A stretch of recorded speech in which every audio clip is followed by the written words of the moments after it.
Assalamualaikum warahmatullahi wabarakatuh. Perkenalkan, nama saya Sania dari Akper Pembina Palembang. Di sini saya akan menyampaikan materi mengenai latihan nafas dalam dan batuk efektif. Latihan nafas dalam, pengertian, melatih pasien melakukan pernapasan dalam. Tujuan meningkatkan kapasitas paru dan mencegah atelektasis. Kebijakan pasien dengan gangguan paru obstruktif dan restriktif. Orientasi 1. Memberikan salam dan menyapa nama pasien. 2. Menjelaskan tujuan dan prosedur tindakan. 3. Meminta kesiapan pasien. Tahap kerja 1. Menjaga privasi pasien, mempersiapkan pasien. 3. Meminta pasien untuk meletakkan satu tangan di atas dada dan satu tangan di atas abdomen. Melatih pasien untuk melakukan nafas parut dengan cara menarik nafas dalam melalui hidung dan menjaga mulut agar tetap tertutup. Meminta pasien untuk merasakan mengembangnya abdomen dan menjaga lengkungan pada punggung. Menahan nafas selama 3 hitungan, meniupkan nafas selama 3 hitungan melalui mulut dengan cara ditiupkan. Meminta pasien untuk merasakan mengempisnya abdomen dan konstruksi otot. Merapikan pasien. 4. Tahap terminasi. 1. Melakukan evaluasi tindakan. 2. Berpamitan kepada klien. 3. Mencuci tangan. 4. Mencatat kegiatan dalam lembar catatan keperawatan.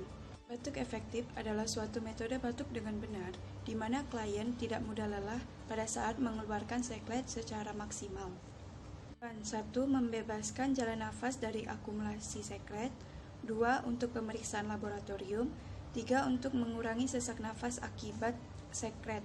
Kebijakan 1. Pasien dengan gangguan akumulasi sekret.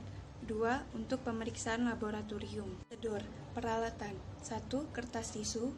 2. Bengkok. 3. Perak dan alas perlak. 4. Pot berisi cairan desinfektan. 5. Air minum hangat. Prainteraksi 1. Mengecek program terapi. 2. Mencuci tangan. 3. Menyiapkan alat. Orientasi 1. Memberikan salam dan menyapa nama pasien. 2. Menjelaskan tujuan dan prosedur tindakan. 3. Meminta kesiapan pasien. Tahap kerja 1. Menjaga privasi pasien. 2. Merapikan pasien. 3. Meminta pasien untuk meletakkan satu tangan di atas dada dan satu tangan di bawah abdomen. 4. Meminta pasien untuk melakukan nafas dalam. 5. Meminta pasien untuk merasakan mengembangnya abdomen. 6. Meminta pasien untuk menahan nafas dalam 3 hitungan. 7. Meminta pasien untuk mengeluarkan nafas melalui mulut.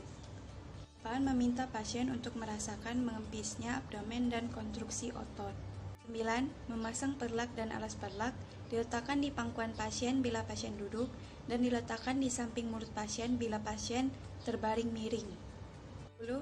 Yaitu meminta pasien untuk melakukan nafas dalam sebanyak 2 kali. Yang ketiga, meminta pasien untuk melakukan inspirasi, yaitu menahan nafas dan kemudian dibatukkan secara kuat.